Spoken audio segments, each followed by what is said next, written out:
सदगुरुदेव भगवान की जय। श्री सदगुरुदेव भगवान की जय। श्री सीताराम सरकार की जय। श्री राधा रमण लाल की जय। श्री गौरी शंकर महादेव की जय। सभी दर्शकों और भक्तों को चरणों में कोटि कोटि प्रणाम। सबको प्रेम भरा जय जय श्री राधे, जय जय श्री सीताराम। आज सभी भक्तों को साधना में आपको ऊपर उठाने के लिए बहुत ही एक ऐसी सुंदर युक्ति बताएंगे जो शायद ही आपने कभी सुनी हो और आपकी साधना में निश्चित लाभ होगा। चाहे आप ध्यान मार्ग में हो, चाहे जप मार्ग में हो, किसी भी आप उपासना को कर रहे हैं, बहुत ध्यान से सुनना। साधक की सबसे बड़ी गलती ये होती है, जब वो जप कर रहा होता है या ध्यान कर रहा होता है, तो जो हमारे इष्ट देव हैं, जो ध्येय हैं, उनका ध्यान हम कहीं बाहर रखते हैं। हमारे मन में ये सोच होती है कि वो प्रभु इष्ट देव कहीं बाहर हैं, मेरे में ही है और मेरा जो मैं है इसी में है।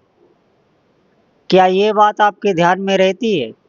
आप हमेशा ये सोच के ध्यान करते हैं या जप करते हैं कि जैसे आप उदाहरण से समझेंगे, जैसे आप किसी व्यक्ति का ध्यान कर रहे हैं, संसार में किसी व्यक्ति का ध्यान कर रहे हैं, तो व्यक्ति तो बाहर कहीं है, लेकिन व्यक्ति का ख्याल आपके भीतर है, तो इसको आप ध्यान कहते हैं। जैसे धन तो बाहर हमारा रखा हुआ है, लेकिन धन का जो ख्याल है वो हमारे भीतर आ रहा है, इसी को हम ध्यान कहते हैं। मतलब हमारे इष्ट देव कहीं न कहीं हैं और मैं यहाँ उनका ध्यान कर रहा हूँ। और सबसे बड़ी भूल यही है, जब भी आप जप करें, ध्यान करें, अगर आपको साधन में बहुत जल्दी सिद्धि चाहिए, तो आपका जो ये मैं है, मैं का मतलब है मन नहीं, बुद्धि नहीं, इंद्रियां नहीं, इनको भी जो जानने वाला मैं है। आप देखना, जो इनको भी जानता है, जो सबको जानता है, वो मैं, उस पे पहले आप ध्यान दें। आप जप करते हुए उसी मैं पर ध्यान दें, आप ध्यान लगाते हुए उसी मैं पर ध्यान दें। पहले आप अपने मैं को ढूंढें और उसी मैं को अपना इष्ट देव, अपना प्रभु मानकर जप करें या ध्यान करें। आप देखना कितनी जल्दी सिद्धि मिलती है। प्रायः आप देखना अधिकतर लोग यही बताते हैं, ये बहिर्मुखता वाली बात है कि हम जिसका ध्यान कर रहे हैं वो कहीं और है और उसका बैठे हुए हम यहाँ पर ध्यान कर रहे हैं, और ध्यान क्या, उनका ख्याल, उनकी स्मृति हम यहाँ पर कर रहे हैं। तो आप समझें कैसे आपको अपने में उस तत्व का अनुभव होगा, कैसे आपको अपने में अपने इष्ट देव का अनुभव होगा।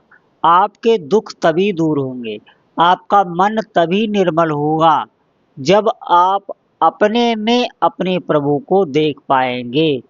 फिर सब साफ सफाई, भीतर अंतःकरण का आपका जो मल है वो आपके इष्ट देव ही धो देते हैं, क्योंकि आप अपने भीतर उनको विराजमान कर रहे हैं, बार बार ध्यान के माध्यम से, जप के माध्यम से।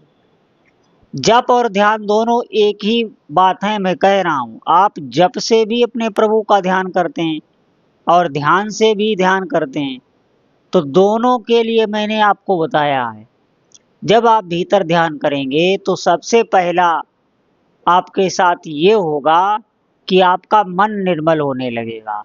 प्रभु के आने से पहले ही घर की साफ सफाई हो जाती है। जैसे कोई बड़ा पदाधिकारी आपके नगर में, आप जहाँ रहते हैं उस गांव में कोई बड़ा नेता मंत्री आने वाला हो, तो आप देखना पूरे नगर की साफ सफाई इतने अच्छे तरीके से कर दी जाती है। इसी प्रकार भगवान का जब स्मरण आप अपने भीतर, अपनी मैं में करेंगे, अपने भीतर भी नहीं, जो आप बोल रहे हैं, जहाँ से आप देख रहे हैं, जहाँ से आप जान रहे हैं कि ये मेरा मन है, ये मेरी बुद्धि है, बुद्धि को भी आप जान रहे हैं। जो ये जानने वाला मैं है, इसको जब आप अपने इष्ट देव समझकर ध्यान करेंगे, जप करेंगे, आप देखना साधना के पहले दिन से ही आपको लाभ मिलने लगेगा और साधना में आप बहुत ऊपर उठते चले जाएंगे। लेकिन ये बात बहुत से साधकों के समझ में ही नहीं आएगी। बताने को तो ऐसी गुप्त बात बता दी जाए, लेकिन साधक उस बात को पकड़ नहीं पाएंगे, समझ नहीं पाएंगे। लेकिन अगर आप ऐसा कर पाए अपने मैं में, जो मैं हमारे भीतर सबको जानने वाला है, जो कभी सोता नहीं, जो कभी स्वप्न नहीं देखता, जो जागरण स्वप्न सुषुप्ति तीनों को देखता है, जो साक्षी भाव है, उसी को अपना इष्ट देव समझकर फिर हम जप करेंगे, फिर हम ध्यान करेंगे, फिर देखना आपके भीतर प्रभु आने लगेंगे और पूरे अंतःकरण की साफ सफाई करने वाले वो खुद हो जाएंगे। आपके ऊपर कोई भार नहीं होगा। आपको रोना नहीं पड़ेगा, मेरा मन ही मुझे बहुत परेशान करता है, मेरी बुद्धि मुझे बहुत परेशान करता है, मैं ध्यान में बैठता हूँ मेरा मन भागने लगता है, मैं जब करता हूँ मेरे भीतर बुरे बुरे विचार आने लगते हैं। आप ऐसा करके देखें कुछ दिन, फिर देखिए आपका जीवन दिव्य होने लगेगा। ये बहुत उत्तम युक्ति है और ये युक्ति प्रायः कोई बताता नहीं, कोई समझ नहीं पाता। आज से ही इस युक्ति का प्रयोग करें। बोलो जय जय श्री सीताराम।